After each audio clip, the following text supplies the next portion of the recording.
Kevin, je pense qu'on peut peut-être faire venir nos lauréates. Je te laisse le soin de les appeler. Donc, je propose de commencer par le second prix.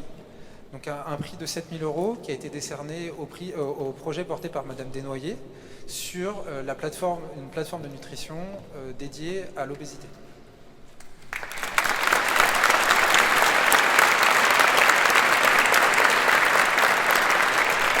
Ève, bienvenue. On vous laisse 1 minute chrono. Ok. C'est un exercice difficile. Il faut démarrer les pitchs. C'est ça.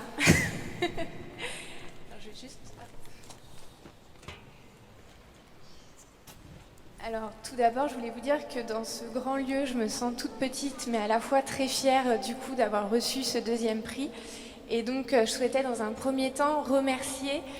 Alors, moi, je travaille dans le service nutrition à l'hôpital de la Pitié-Salpêtrière. Donc, je remercie la PHP, l'hôpital de la Pitié-Salpêtrière, le service nutrition et plus spécifiquement l'équipe qui a travaillé avec moi sur ce projet. Donc, à la fois le professeur Aaron Winovski, les Isabelle Pontonnier et Mathilde Dupont qui ne sont pas présentes mais qui ont également participé et c'est grâce à elles que ce projet existe.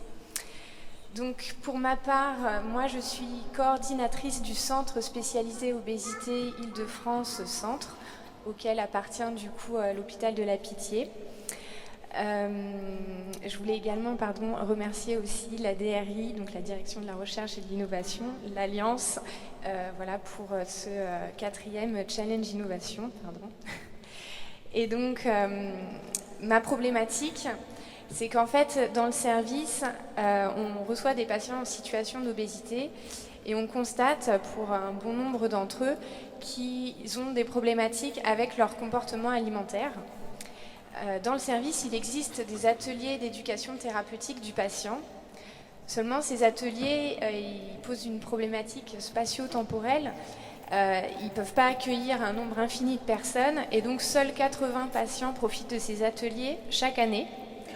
Alors qu'en France, il y a 4% de la population qui est en situation d'obésité sévère, c'est-à-dire avec un IMC supérieur à 35.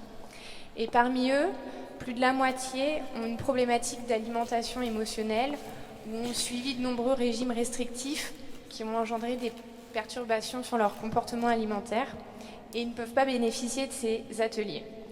Donc ça, pour nous, c'était une vraie problématique. Et donc c'est pour ça qu'on a souhaité développer un programme en e-learning, à la fois pour leur apporter du coup ces compétences et ces connaissances qui étaient présentes dans le service, et sortir de ces contraintes spatio-temporelles, donc ils peuvent en disposer en dehors de leurs heures de travail, sans avoir nécessairement besoin de se déplacer. Et ça vient surtout compléter la prise en charge qui est déjà faite actuellement dans le service.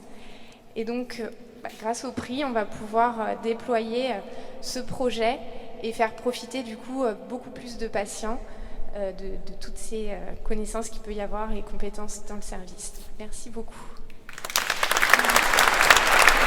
C'est juste histoire de marquer le coup. Merci. Bravo.